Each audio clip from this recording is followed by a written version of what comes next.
नमस्कार मित्रों, आपका मेरे चैनल स्टडी विद संध्या में बहुत बहुत स्वागत है। मित्रों, आज मैं आपके लिए डॉक्टर बाबूराम सक्सेना कृत संस्कृत व्याकरण प्रवेशिका के आधार पर संधि विचार लेकर आई हूँ, जो कि आपकी टीजीटी की परीक्षा में आने वाले हैं। इसमें आपके संधि, समास, कारक एवं प्रत्याहार का परिचय आएगा। अकारांत, इकारांत, उकारांत, ऋकारांत, पुल्लिंग, स्त्रीलिंग एवं नपुंसकलिंग शब्दों के रूप आएंगे। सर्व, यत, किम, युष्मद, इदम, अस्मद, अयम और सर्वनामों के रूप आएंगे। और 1 से 100 तक की संख्याओं के संस्कृत शब्दों का ज्ञान आएगा। भू, गम, पठ, पा, लग, हन, दुह, दा, भी, दिव, जनि, तुद, स्थ, प्रक्ष, ब्रू तथा चुर धातुओं के लट, लोट, लृट, लंग और पिदलिंग में रूप आएंगे। और तो ये सारे आपके डॉक्टर बाबूराम सक्सेना कृत संस्कृत व्याकरण प्रवेशिका के आधार पर ही आएगा। तो आज इसी को ध्यान में रखते हुए हम जो इसमें सर्वप्रथम संधि से संबंधित जो संधि विचार है वहाँ से शुरू करते हैं। चलिए देखते हैं,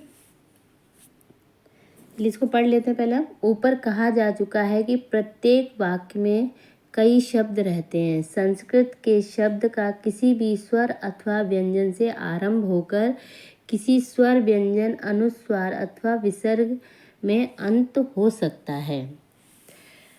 तो इसमें ऐसे बताया गया है कि मतलब पहले बता चुके आप वर्ण विचार पढ़ चुके हैं। वर्ण विचार इसमें इसके सिलेबस में नहीं है।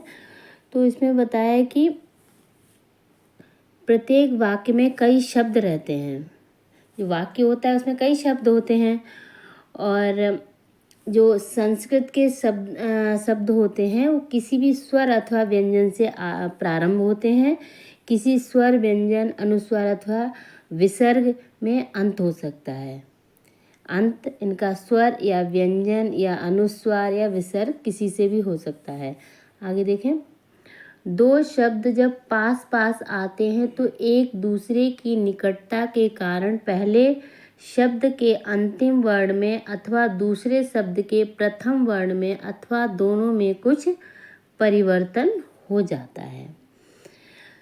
तो कह रहे हैं कि जब दो शब्द होते हैं वो अत्यंत निकट आते हैं, अत्यंत समीप आ जाते हैं, जब उनके बीच में कोई भी दूरी नहीं रहती है, तो वहाँ पे जो अंतिम वर्ण होता है, पहले वर्ण का जो अंतिम वर्ण होता है और पहले शब्द का जो अंतिम वर्ण होता है और दूसरे शब्द का जो प्रथम वर्ण होता है, तो वो जो प्रथम वर्ण अथवा दोनों में कुछ परिवर्तन हो जाता है।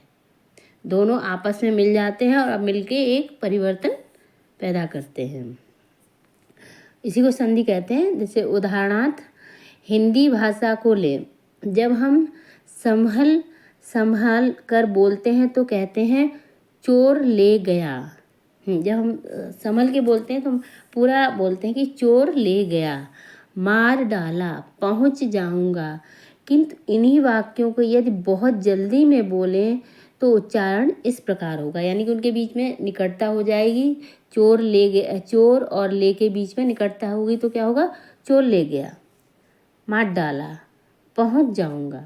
यानी कि इनमें परिवर्तन हो गया, रा की जगह ला हो गया और इसमें र की जगह डा हो गया।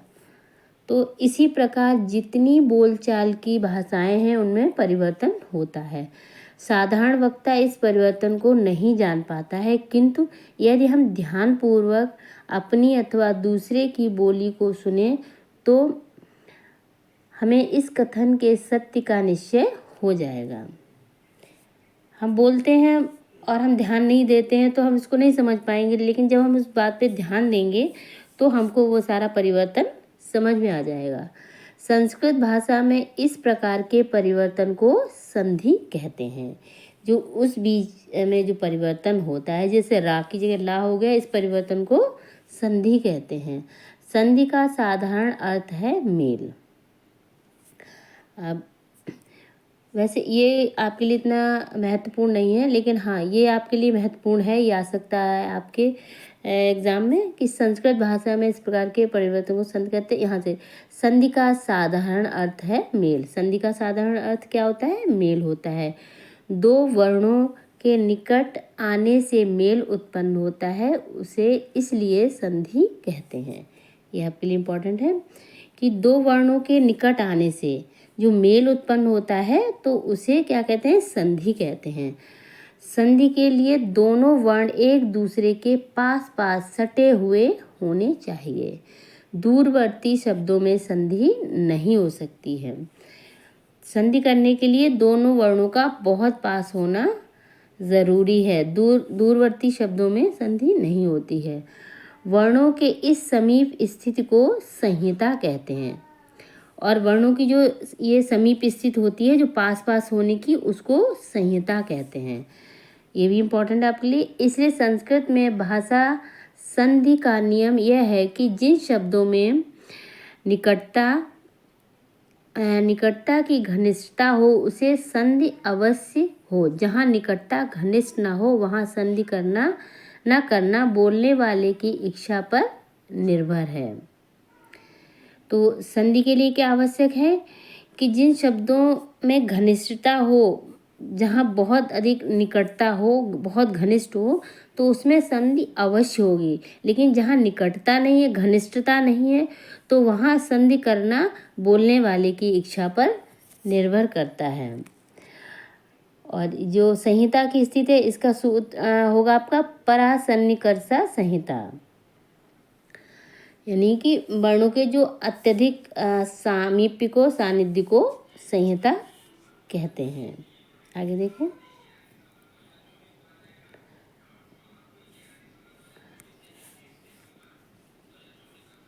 एक पद के भिन्न भिन्न अवयवों में धातु और उपसर्ग के बीच और समास संधि अवश्य होना चाहिए। तो बाबूराम सक्सेना कह रहे हैं कि एक पद के भिन्न भिन्न अवयवों में, एक पद के जो भिन्न भिन्न अवयव होते हैं उनमें, और धातु और उपसर्ग के बीच, धातु हो और फिर उपसर्ग हो, तो इनके बीच में क्या होता है? इनके बीच में संधि होगी। और समास में भी संधि अवश्य होनी चाहिए, क्योंकि वहाँ संहिता ऐच्छिक नहीं हो सकती। वहाँ बोलने वाले की मर्जी पे नहीं चलेगा कि इसमें संधि करें या ना करें। वहाँ संधि अवश्य हुई। कहाँ? एक पद में, और धातु और उपसर्ग के बीच में, और समास में, यहाँ संधि होना आवश्यक है। वाक्य के अलग अलग शब्दों के बीच में संधि करना न करना बोलने वाले की इच्छा पर है। परंतु जब एक वाक्य होता है तो वाक्य में क्या है? उसमें संधि की जाए या ना की जाए, ये बोलने वाले की इच्छा पर निर्भर करता है कि वाक्य में उसे संधि करनी है या नहीं करनी है। तो जैसे आपका एक पद का उदाहरण है पौधन अक, यानी पावक, यानी पौधन अकः पावकः। इसमें एक पद है पावका, और इसको विग्रह करेंगे तो पौधन अका, यानी दो भिन्न भिन्न अवयव हैं, पौ और अका। तो यहाँ पर पावका बना। उपसर्ग और धातु में देख लें, नि धन अवसत, तो क्या बना? न्यवसत। अब इसमें नि धन अवसत, यानी नि और अवसत में परिवर्तन हुआ है। नी के ई और आ मिलकर क्या बन गया है? या हो गया है।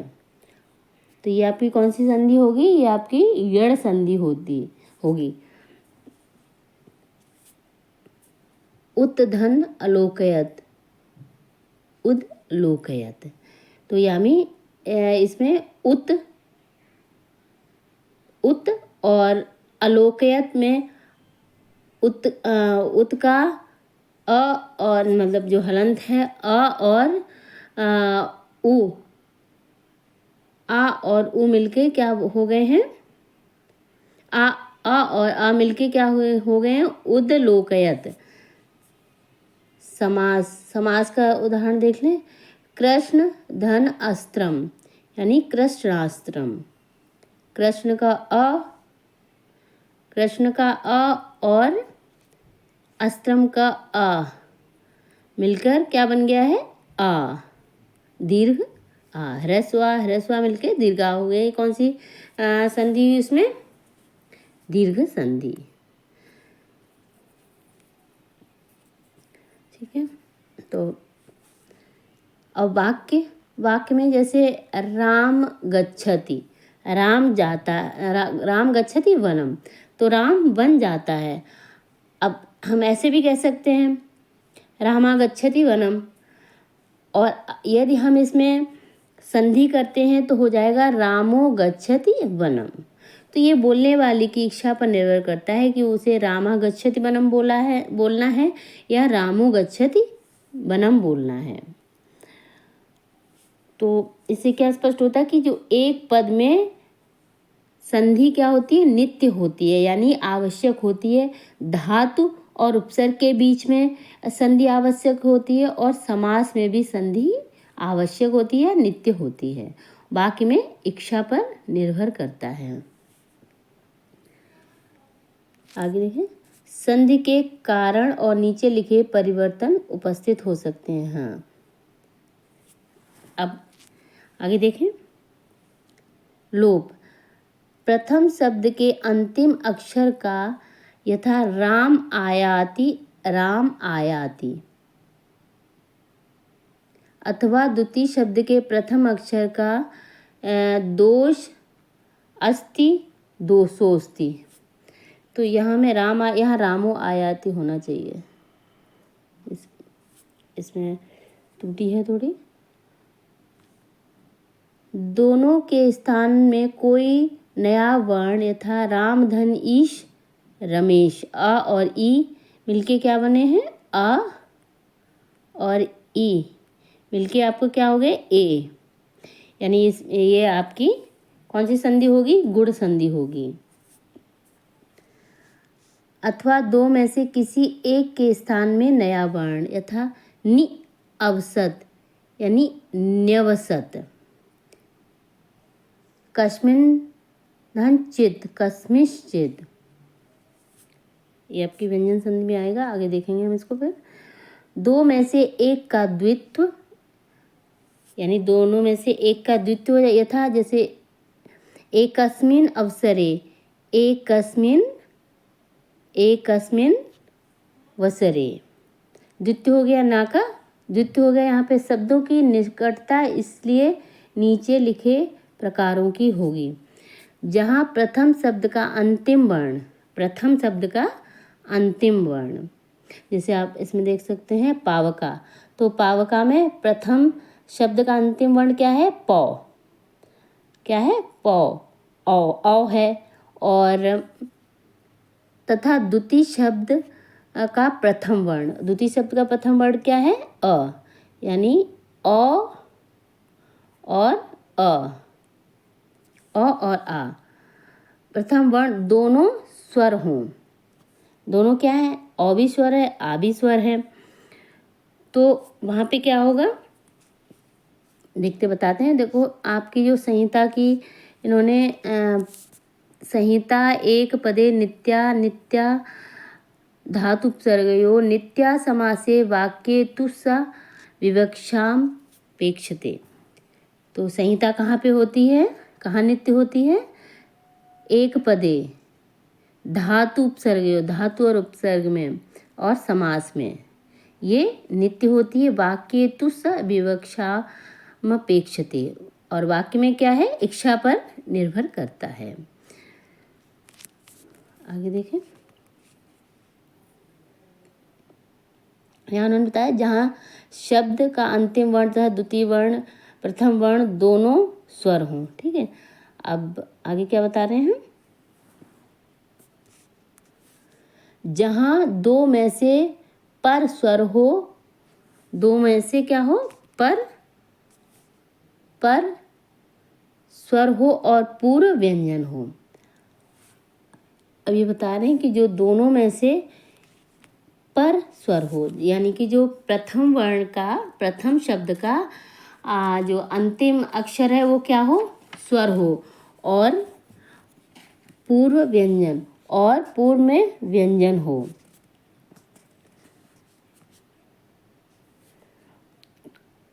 और आगे बताएंगे उसको क्या बोलते हैं अभी बताएंगे। जहाँ दोनों व्यंजन हो, और जहाँ दोनों व्यंजन हो तो वहाँ पे क्या होगा आपका, यहाँ पे व्यंजन संधि होगी।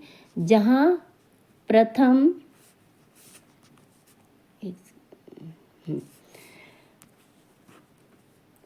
जहाँ प्रथम का अंतिम विसर्ग हो और द्वितीय का प्रथम स्वर अथवा व्यंजन, और जहाँ प्रथम, जो प्रथम शब्द है उसके अंत में क्या हो, विसर्ग लगी हो, और जो द्वितीय का प्रथम जो शब्द होगा, प्रथम अक्षर होगा वो स्वर हो सकता है अथवा व्यंजन हो सकता है। तो वहाँ क्या होगी, वहाँ आपकी विसर्ग संधि होगी। द्वितीय के आरंभ में विसर्ग नहीं आ सकता है, क्योंकि विसर्ग शब्द से पहले नहीं लगता है, हमेशा शब्द के अंत में ही लगेगा। तो द्वितीय के आरंभ में विसर्ग नहीं हो सकता है, क्योंकि विसर्ग से किसी शब्द का प्रारंभ नहीं होता है। ये आप समझ गए होंगे। तो जैसे इन्होंने बताया था कि उसको स्वर संधि कहते हैं। किसको स्वर संधि कहते हैं, अभी इन्होंने बताया था कि जहाँ पे प्रथम शब्द का अंतिम अक्षर स्वर हो और द्वितीय शब्द का प्रथम अक्षर स्वर हो, तो वहाँ क्या होगी, स्वर संधि होगी। और 2 और 3 को व्यंजन संधि, 2 और 3, जहाँ 2 में से पर स्वर हो और पूर्व व्यंजन हो, तो वहाँ पे क्या होगी, व्यंजन संधि होगी। और जहाँ दोनों व्यंजन हो तो वहाँ भी व्यंजन संधि होगी। और जहाँ पे आरंभ में प्रथम शब्द के अंत में विसर्ग हो, और जो द्वितीय शब्द होगा वो व्यंजन या स्वर किसी से भी आरंभ हो सकता है, तो वहाँ क्या होगी, विसर्ग संधि होगी। ठीक है, तो अभी आज हमने इसकी भूमिका के विषय में जाना, और अगले वीडियो में मैं आपको स्वर संधि के विषय में बताऊंगी। तो यदि आपको मेरा ये वीडियो पसंद आए तो कृपया लाइक करें, शेयर करें और मेरे चैनल को सब्सक्राइब करें। धन्यवाद।